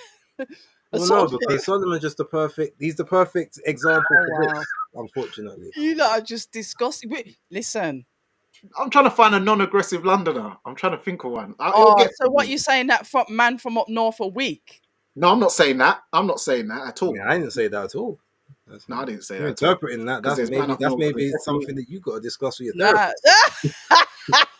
I don't think But so. but but Lyndon Arthur's non-aggressive too. So I don't know. Maybe I don't know. Yo, stop this rubbish, man. I don't know. But there is guys up north who are about it, like Pat Right, Barrett. right. Do you know who might be? So you know who might be a Go on, then. slightly a lesser comparison in terms of weight. Sorry, Go Danny. on. Oh shit, what's his name? He was at the GBM show. The former 168. He's gone to 175 now. Got knocked out against Steve Woodall. Oh, Lerone Richards. LaRon Richards, yeah. Oh, Yeah, yeah, yeah. oh, That's yeah, Yeah, yeah, yeah. yeah. Hot cross LaRon, him and buns, brother. LaRon could be very similar in the way, like they don't. And to be fair, that makes sense because them two have been compared to each other as well. So take LeRon Richards there. Let my man catch some strays. Okay, yeah. So LaRon is there, the 168 version of or the 175 version of William Skull. We'll keep Dacus out of that for now. But yeah, that's a comparison. He doesn't look the greatest, but whatever he does seems to work well. Sorry, Danny, go for it. Yeah. So the 4-fight deal next year. I know people are talking about maybe the last fight being David Benavidez. I don't know. I don't think that will probably happen because David will fight a couple of fights and then he will never be able to make 168 again. Ever. Nah. So that would be gone if it wasn't done this. If it's not done this year, is toast. And I think Benavidez has got his sights set on being a 175 champion. Better be Yeah. with or whatever. So yeah, just that talk scrap now. So you won't Base really it, hear. haven't it? He's going to cruiserweight. I'm telling you, he's not sticking around at 175. We'll see. We'll see. Let's just wait and see. All right. With Jake Don't bust Paul, it. I know Jake Oh Paul my is. God, Maestro's here. Hold on, where is he? Let's get him in. Yeah, I know that Jake Paul's fuming Good evening. He was calling, he's calling him names. Then he did the next video where he was doing this kind of salsa cha-cha dance. See, I didn't see none of this. He did the cha-cha well though. He did the cha-cha moves well. I'll give him that. But hey, I did want to see Canelo ice him, but then on another part, you don't really want to give this guy too much shine with the theatrics. So I can see that Turkey's trying to, cut him out and like, yeah, let's keep Don't you think it's interesting how he eventually gets to everyone though? It's like if I see His Excellency standing next to Javante Davis, it's all over. Because it's like he just gets to everybody. So if I see Javante Davis there, I know that's it. He can get to anyone. Yeah, that's the last piece. So absolutely. Yeah. So yeah, that's my take on it.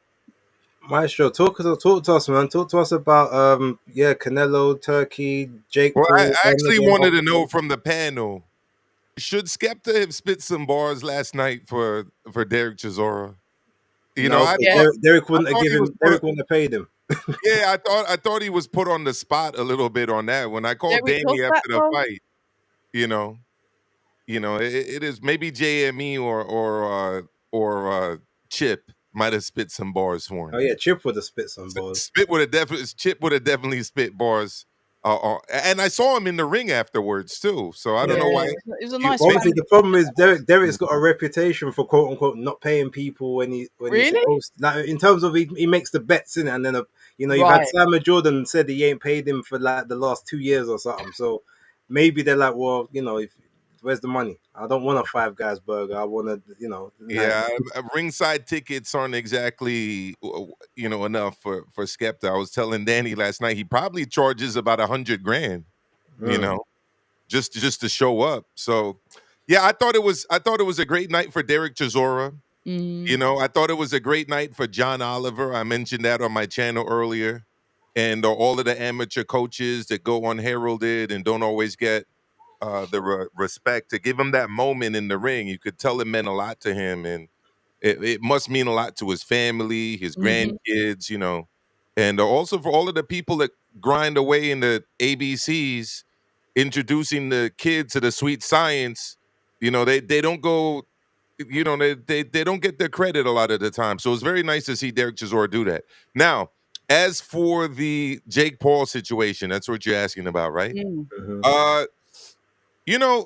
I'm not as harsh and as critical about Jake Paul as some of the others. I mean, he's still got the tag of a YouTube boxer or of a Disney Channel kid. I don't think that's ever going to go, but you know what, though? He's not. I think he's definitely above the level of what's that league called? No, I agree.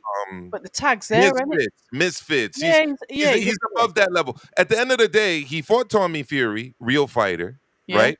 He fought Andre August, real fighter. I'm not saying they're great fighters, but they're real fighters. What and he fought this guy, Ryan Borland, also a real fighter. So that's 3 legit, real professional fights.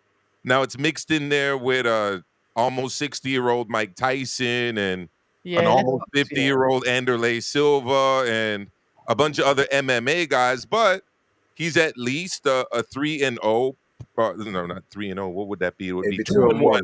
2-1 in actual pro fight, sanctioned fights with legit boxers. Now, is that enough of a resume to earn him a shot at Canelo?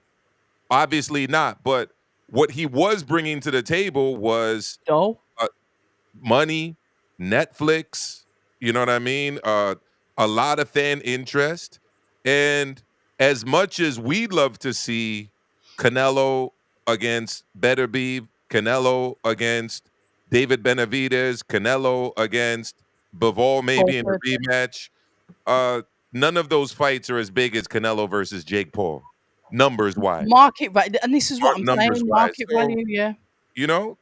That's just what it is. But I think Turkey made a great point. Turkey Al Sheikh, that is.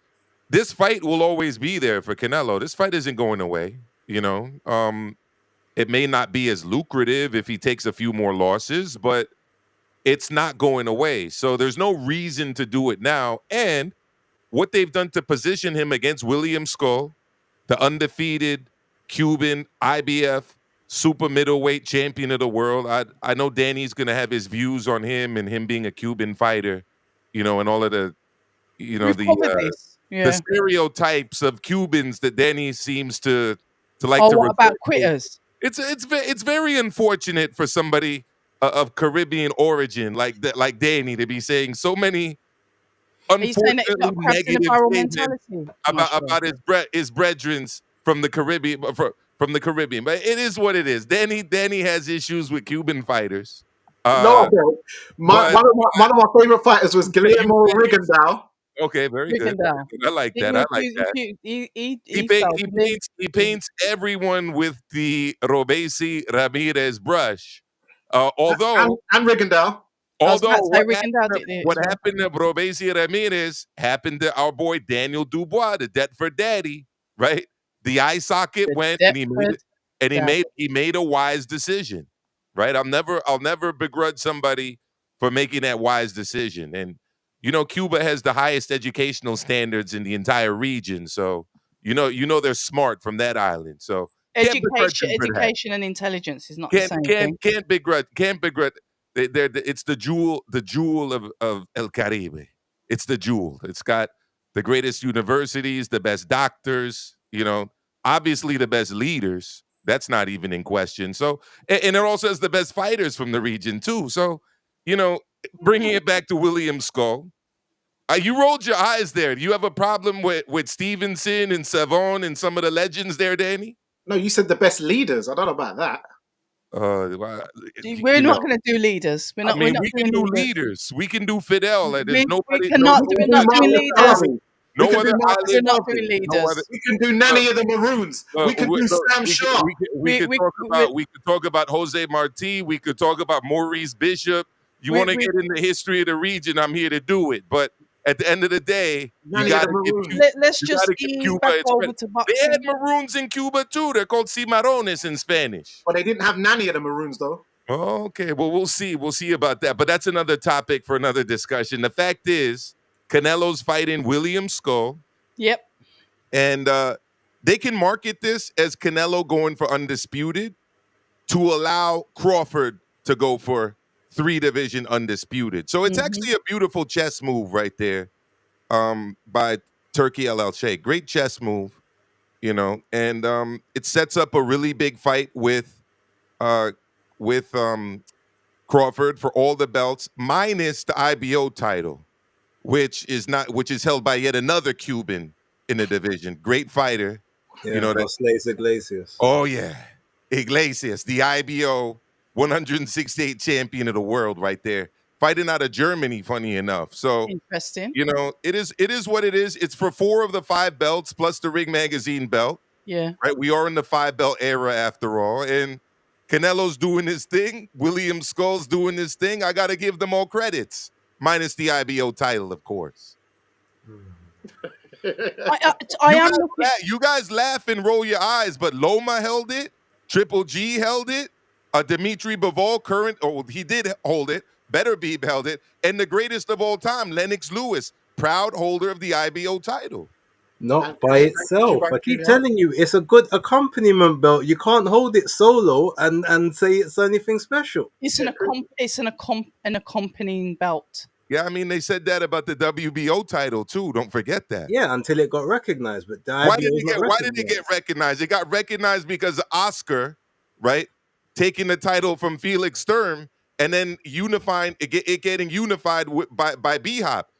And then they voted it. And then they voted it in to be a part of the. Yeah, well, I voted Lennox in. I voted the IBO title in. Okay, so Lyndon Arthur's a former world champion for you. Yeah, he is because Lennox was. And Prince Patel is a former is a current world champion. Well, I gotta give, if he held the title, Prince Patel, he's a former IBO world champion. Yes. And Chris Eubank Jr. Chris Eubank Jr. IBO world titleist. But IBO world titleist, but not a world titleist. So you put the IBO in front of it first. So it's this accompanying Let me ask you again. this: was Herbie Hyde a world champion? Was Chris Eubank Sr. a world champion? Talk to me. Yeah, There you go. So but that's a little bit different. But why okay, is it? But the WBO wasn't recognized then, right? it wasn't just the WBO that they held. But all right, cool. No. Let's go Okay. on. Well, this is a topic for another day. Yeah, you know Topic for what, and that this is where I'll actually sit out and go in the chat because I don't. Yeah, I leave the belt talk to you.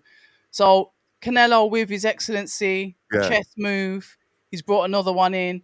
I want to know what you think. I was saying if he gets Gervonta Davis on board, then I'd say that's game, set, and match. If you can get Gervonta Davis on side, then it's curtains for everyone. I don't see that happening, to be I honest. didn't see Canelo coming either. Yeah, but Canelo does take on much stiffer opposition, even lately. But throughout his career, I mean, the dude has challenged himself. I mean, Gervonta Tank Davis is about to fight Lamont Roach. His last fight was Frank Martin. Yeah. The fight before that was Duarte. yeah. I mean, he fought Ryan Garcia, who's not held a world championship, and he needed a catch weight and a rehydration clause and a spy in the camp to do it. So it's a. I mean, I'm not even gonna disrespect Canelo by comparing Gervonta Davis to him. When we talk, I'm not talking Not gonna about the do it. caliber of the fighters, because come on, Yeah. Canelo's a 20+ year veteran in Yeah. the game itself, All-time great. and a world title, multiple world title belt holder. But I'm talking about the rigidness that sometimes we have with the American fighters that don't want to, and quite rightly so, they have their reasons, do not want to join up and sign up with His Excellency to come over to that side to have fights under his sort of like promotional or paid umbrella. So that's what I'm looking at it like. Not necessarily the caliber, but you can't deny that Gervonta Davis has got a massive name in boxing. Absolutely. He's a name, he's a brand within itself. And he showed resistance just like Canelo did. Yeah. Somebody pointed out that he asked for the 2 cars just to have a conversation. So I remember that. and somebody else pointed out that cars are depreciating assets, which is another good point. Of all things that you could ask for, he probably should have asked for a condo or something. I don't know, but look, Base, what do you think? Is he going to fight in a competitive fight in Riyadh, let's say against a Shakur Stevenson? Do you see that? It's a fight that I'd want to see. What you mean if he goes to Riyadh, or Yeah. if he was to go to Riyadh, he wouldn't have any other choice. Turkey's not going to give him any Free layup rides. rights like he's been getting for PBC. So that's probably why he won't go there. I've said that all the fights that people say they want to see for Davis, he's not going to have them. He Never won't have had them. I mean, guys have left the division waiting for fights with him or having them on the die on the vine. I mean, Teofimo was in the same weight class, right? Loma's pretty much retired now. Yeah. Fighting for his fellow members of the Orthodox Church that the dictator Zelensky's banning over there, right? What Devin else? Haney. Devin Haney moved up out of the division. I mean, they're all gone. That whole thing that was there, the whole new era of the four kings, right? Kings, yeah. They're all gone. And it's just Shakur, and Shakur's been calling for the fight. You listen to the YouTubers and even urban radio in New York City and beyond in the East Coast. Definitely, people have been asking for that fight, and his response is, "Who is Shakur Stevenson? What has Shakur Stevenson done?" Well, by that standard, I mean, who is Lamont Roach? What has he done? Yeah. Right? Who is Hector Luis Garcia? What has he done? Who is Frank Martin? What has he done? Who is Pitbull Cruz at the time? What has he done? Like, you could go down the list. Shakur's a 3-weight world champion, formerly unified at 130, with legit wins on his record against actual world champions. I don't know what to tell you. I don't know. I don't really see it happening. Well, he's out in a bit anyway, so he's moving forward. Shakur's moving forward because obviously that's the card that we're going to be doing our live show around. Obviously the 22nd. Obviously it's a couple of weeks away. But I'm sure there's going to be plenty to discuss because that card is stacked from top to bottom. I don't know if there's any more topics that we need to cover. Did you hear about Adames not getting into Saudi? Who? Yeah. Adames. I thought that was kind of weird. Adames? So basically, just to give you a Hamza. Yeah, you tell it, Base. So what apparently the situation was, he wanted to go in 2 weeks before the fight. He said he wanted to get acclimatized. I get it. But his visa or something in their reading say that he can't enter the country until 9 days before the fight. So he wanted an extra 5 days to go get settled and acclimatized, and they say 9.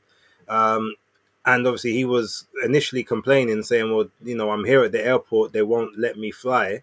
So it was, some people are suggesting that he's already getting the excuses in case that he loses the fight. Oh, well, I wasn't able to acclimatize properly. But to be totally honest, look, some people say, look, 9 days is more than enough time. Some people say that no, he should be allowed the 2 weeks. We don't know how his body reacts to the flights and the time delays. It's about 17 hours from America to Saudi, give or take. So, maybe they should have made a special dispensation. He's over there. I think he is over there now, or he will be over there this week.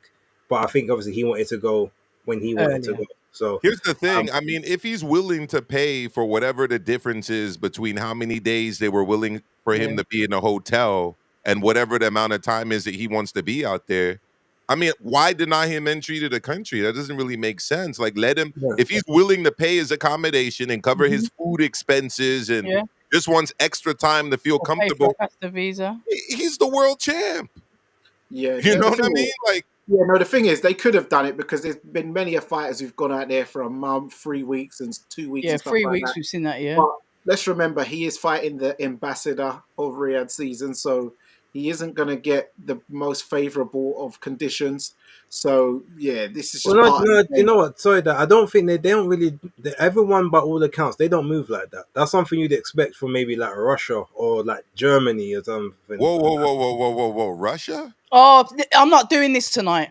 No, if you remember come on, I'm not doing this tonight. I'm not doing. No, but I'm just saying we've heard about what happens if a person travels over to Russia or Poland or Germany or the United States. Yeah, but even the United States, Paintgate and all that sort of stuff. But even the UK actually, because they all do it. I just don't want to single out one country because they all do it. But that's why I didn't just say one country. He said 2 countries. But my point was, from what we've heard, everyone's heard of the Saudis. They don't seem to do the discrimination thing, and I think because they're still trying to build that infrastructure and that look. They don't want any negativity, so they're going to treat everyone with. I agree. With as much. And they are strict with the visas because I know that because I was told if I was going to go out there, to make sure you do it way ahead of time. Be specific on the dates that you're going to be there because you could end up like hanging around in the airport and you can't get in. Yeah, they are strict with the visas. I will say that you do have to cross your. Dot your I's and cross your T's and dot your I's. Yeah. That one. I don't know if you want to finally touch on the rumors of the potential fights that are potentially being announced. I don't know because before we do that, just let Maestro, because Maestro didn't actually give us his opinion of Chisora and Wallin, like just the fight itself. Look, it was vintage Chisora in terms of effort. But you can definitely tell that he's been in the ring for a long time. He's moving a little bit slower. The legs are moving a little bit slower. His recovery powers and his cardio output is still very impressive, especially for a 41-year-old. I forget what round was it. Guys, remind me. Was it the 7th round where he had Wallin against the ropes and was just going? Yeah. It was. Yeah. I've only seen the fight once, so I'm pretty sure it was the 7th. Yeah. It wouldn't have been more than the 8th, but I want to say 7th. He had him against the rope. He's firing right hooks, left hooks, right hooks, left hook. Overhands. He's overhands. He's doing that little stance switch where he goes from South Orthodox in the South. Like that switching. Yeah, he's got that switch, and then he was using the cross guard too. Wallin just really wasn't able to establish any kind of rhythm or get his jab going any kind of authoritative way. You'd think that there were some openings there for him to take maybe a half step back at an angle and maybe hit Chisora with a right uppercut or with a left uppercut. But I think he was so worried about getting countered from Chisora's uh, Windmills. unorthodox punches, let's put it that way, that he essentially kept his guns holstered for most of the night. This is going to sound extreme, but Danny, this is my impression after the fight. I told you when I called you. I haven't watched the fight again, but I didn't give him a round when I was watching the fight. Not Yeah, one round. I heard you say that on your show. Yeah, Punchline. yeah. That was a bit crazy. Maybe I gotta go. Maybe I gotta go back and watch it. I think the generously I gave him three, but I'm not gonna lie. I wasn't scoring the fight. I was enjoying myself. I was there. It was all about supporting Derek Chisora. At least, I like Derek. My wife likes Derek. It was a night of enjoyment. You know what I mean? And let's just say the environment wasn't conducive to scoring a fight in Casa Maestro. So I'll have to go back and watch it under more professional circumstances. Let me put it that way. And I'll give you my opinion, but I was biased for Chisora anyways, and I was enjoying the fight, and I didn't really, in the moment, see anything impressive from Wallin. But I will go back and watch it. I do think, though, that he was leaning in with his head. And there was a moment or two where he was like trying to get in at the cut a little bit. He did that. The cut got open because of the tape. I'm just gonna say it. Those are dirty tactics, man. Yeah. Those are dirty tactics. He's been a very dirty fighter. He's a dirty. I'm just gonna say it. He's a very dirty. Yes, he is very dirty with the forearm and the you could see the tape where he slices it across his face. You're talking about a guy. When you got a guy, and I'm just gonna finish with the point I think you were about to make, Base. When you got a guy who is more of a boxer counterpuncher, right? But yet he's leading with his head. That's not the instincts of a boxer counterpuncher. That's tactic right there. To use your head like that. Face was cut off. You know what I mean? So, and you look at Chisora's face, he had gash above one eye, gash above the other eye. One eye he was gashed under as well. There was two under. Two under. Thank you, Base. So I wasn't a big fan of that. He said that in the post-fight presser, to be fair. He mentioned that he was leading with his head, and that's what bossed up his face. But no, I will. I say Star Fox knows what time it is, but don't highlight that comment. No, I was. No, I'm not. I gave it 116, 110. I gave Wallin 4 rounds as well. So yeah, when you go back and watch it, I think you will score a couple rounds for him. I wanted to ask you though, do you think he would have had a little bit of a better chance or able to get more of a foothold in the fight had they have been in a normal heavyweight size ring, 20 by 20 rather than 18 by 18? Do you think that might have hampered him a bit? I think it might have hampered him a little bit, but I'm gonna rewatch it.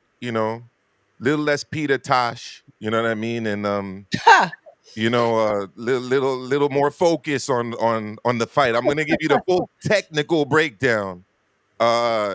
Next time I talk about this fight, the full technical analysis. But okay, cool. Last night I was just enjoying number 49 for Mr. Derek Chisora. Oh, shout out the number 13 he also had on his shorts as well. Good number that is. Yeah. There you go. Okay, what was we just about to... Oh, you're about to ask Maestro something else before?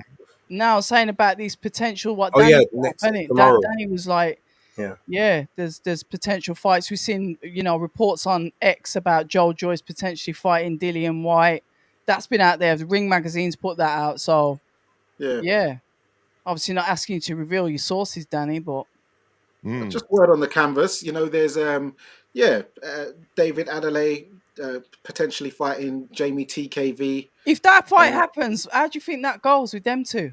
Bro, David Adelaide is going to get another brutal knockout is what's going to happen. You think he's going to literally ice my man then? Based on what I saw in the last fight, absolutely. Well, Jamie could smother him and make it quite difficult for him to get those shots off, Yeah, Remember, maybe. with that new style, you Maestro's need not room. convinced, but I Danny's don't know. got a point. I like the quick I like the quick twitchiness Yeah, but you of need room for that. You need room. of our man there. He's fighting like David Hay was fighting in his primes. That's what he looked Yeah, like because in he's that last trained by fight. David And Hayes you need trainer, isn't room. it? Quick You need room twitchy, for that. man. You need Quick room for that, twitchy. though. Hmm? Yeah, but you need room for those shots. So when a man's smothering you and bringing you into the mud and bringing you rolling in the mud with you, it's not a nice place to be. It doesn't look great on the eye, but it's No. like how Matt Skelton, the Bedford Bear, used to do it. He used to take you into those waters, and, Yeah. it's like those swamps down in Florida, man. Hmm. Yeah. I think it's a good fight. Let's see what happens. Yeah, I think it's definitely it's a fight to tune in for. Personally, I'd rather see him in there with Johnny Fisher. That's who I'd like to see him in there with. Why? What do you think? MTKV. David Adelaide. That's what. But why though? I just like the way that I think that fight plays out. I think Talk to that us, Johnny. Michael. One thing that Johnny Fisher showed me in that last fight It's is that hard. he's got a lot of heart, Yeah. and when he gets hurt, he tries to get you right back. You know what I mean? That you mix that in there with David Adelaide's like athletic, like I was saying earlier, quick Explosiveness. twitchy style. I think that's a more compelling matchup in terms of offense. Whereas I see your man's key to success being what Danny was talking about, which is like slowing down the fight, using his weight, his Smothering. size, smothering him. I Mm. mean, that just doesn't sound as appealing or exciting to me personally. So, that's just the way I look at it. I think Johnny Fisher versus Adelaide is an explosion waiting to happen. I hear that. Mm-hmm.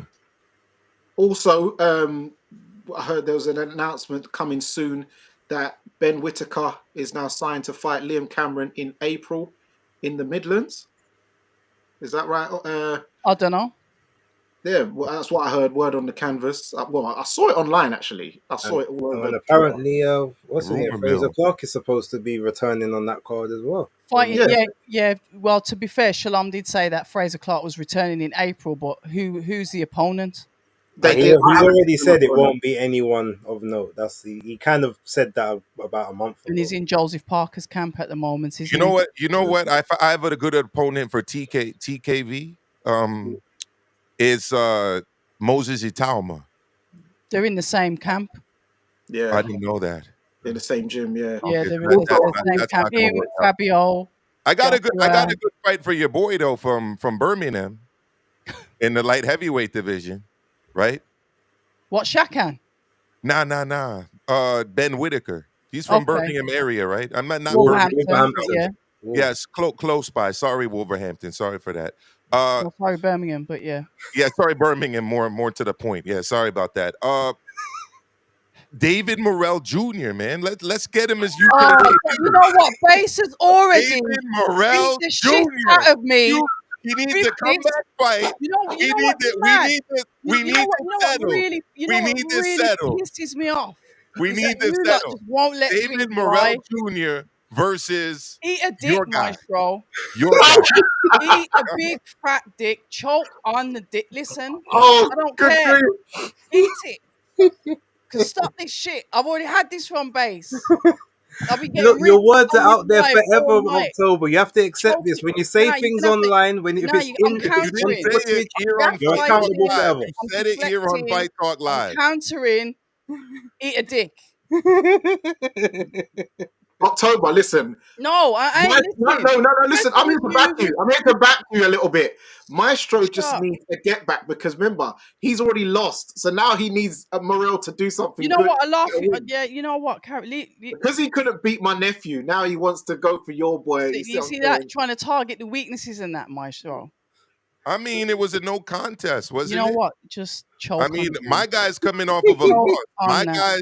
My Deep guy just got throaty. beat by the monster. Your guy, I don't know what Choke happened on to it. your guy, to be honest, but he had issues with Cameron. So Ain't it the Mancunian Baturbia? But what was he from again? Listen, he might have had issues with. Let's see how the rematch goes.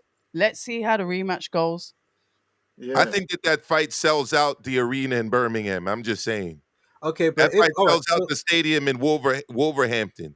well, Sells it out. What it'll be Resorts World, won't it? yeah, more than likely. Or well, no, because remember, and they did do that Wolverhampton the ballroom. Very small. But they might give him that. Well, let me ask you though, serious question. Like, Yeah. if he comes in, like, and obviously deals with Cameron and shows that like it was a one-off fluke and Yeah. everything. Like, are you still on the he beats Morel train? You know what? I don't. I'm not even. You know what? I'm not backing a fight ever again. You know, I'm not Okay. doing it. Or just not? Or is You it know just what? not They just don't back one me fight? like how I back them. So let's see what happens. Yeah. Okay. Yeah, the fighters back you, man. The fighters back you. No, I know what she means. No, that's cold. That's cold. So she'll probably tell you off camera. But yeah. Yeah. Okay. Oh, also, I see. What's his name? Jordan Thompson. It looks like he's training down at the farm with Don Charles. I see he's He training there a started lot. there. Oh, is it? He started. Don Charles was his trainer. So good. I'm glad he's gone back there. Okay, I didn't know that. Put that in your pipe. Just since I'm gonna be going to the fight, I might as well talk about it, right? This Friday night in New York City, we're gonna see Dennis Berenchik defend his WBO lightweight championship against Norfolk, Virginia's undefeated Keyshawn Davis. So Keyshawn Friday, forgot Valentine's night. who Andy Cruz is. I'll be sure to ask him about Andy Cruz after the fight, should he win. I think he's going to win, but it's no easy fight at all.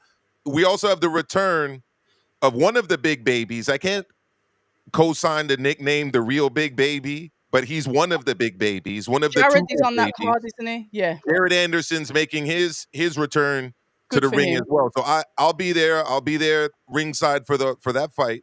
Ask him about Moses Atuma if you can get Jared Anderson, please. There you go, guys, in the chat. If you got any questions for any of these fighters, anything you'd like me to ask, or maybe even of Bob Arum himself, just let us know in the comment section to this video, or hit me up on social media, or drop it right now in the chat. But yes, I think it's and gonna Riyadh be Wall's returning as well. You know. Yeah. It's Nico Ali Walsh is going to be on the card. Roman Polanco, who's a pretty good fighter, Dominican top ranked prospect, former Olympian.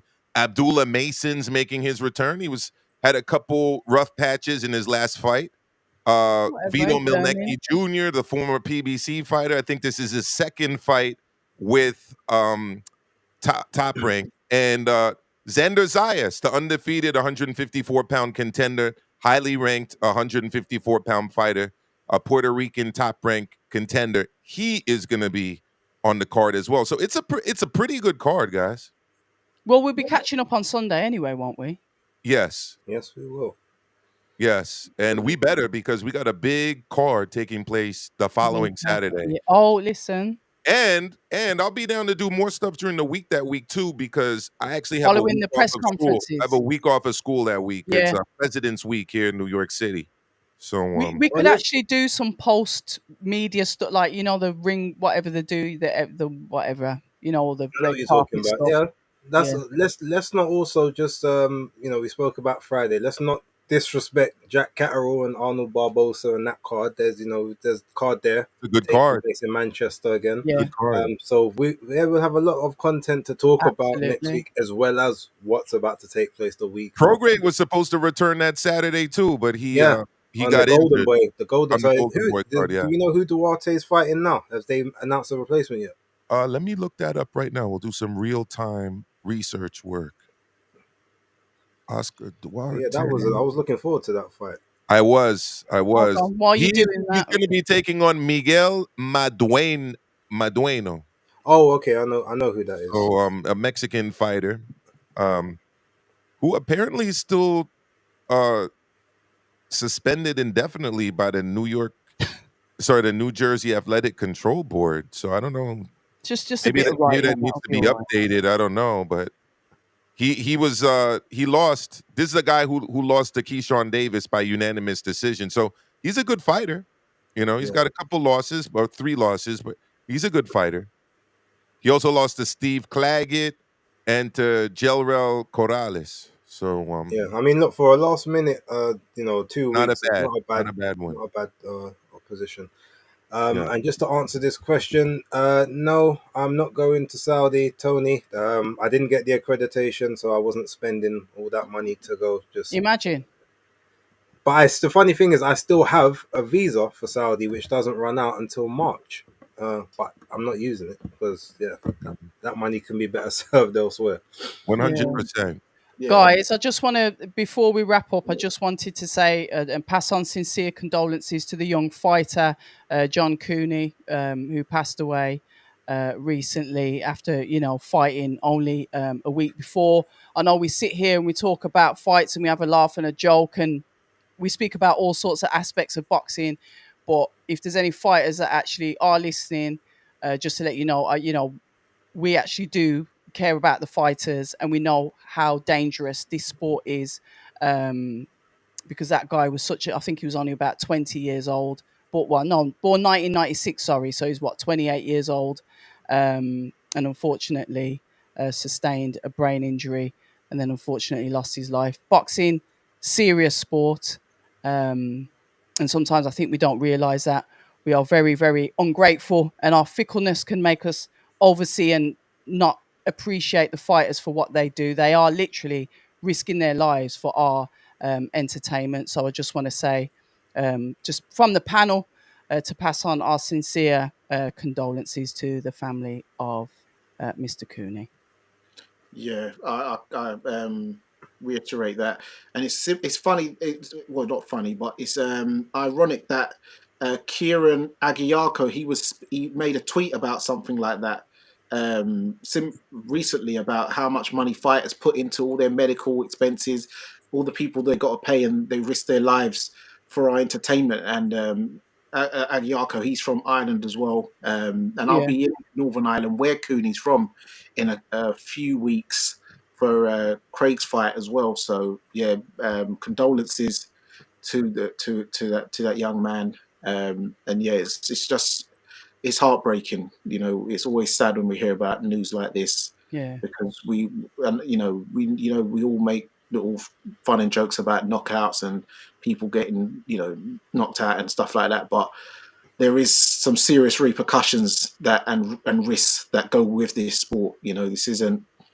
It's not tiddlywinks. It's not a game of chess. This is, Mm, when these fighters are in there, it really is a life and death situation. mm, So we have to respect them, and just always bear that in mind, guys.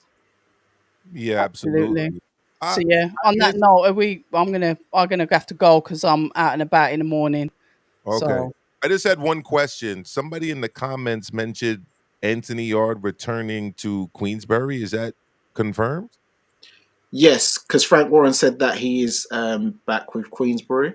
excuse me. Somebody asked Frank Warren, and Frank Warren said, yes, Anthony Yard is back with Queensbury. We're all sorted now. Well, Frank Warren was always adamant about the fact that he had him still under a valid contract. Yeah. So We'll I guess say less because there's legals involved around that, and I don't want us wrapped in that conversation. No, So no, no, no, no. I'm not getting no letters through my door. But yeah, Frank Warren said on an interview that Anthony Yard is back with Queensbury. That's all I know. congratulations. just asking the questions. I just saw it in the chat. Yeah. All right. Well, I guess we can wrap that one. Danny, do you want to do the honors as always? Yes, and there you have it, guys. It's another episode of Fight Talk Live. It's Danny Glover. It's October Red. It's Base the Kid and Maestro. And remember, guys, persistence beats resistance. You know where it is.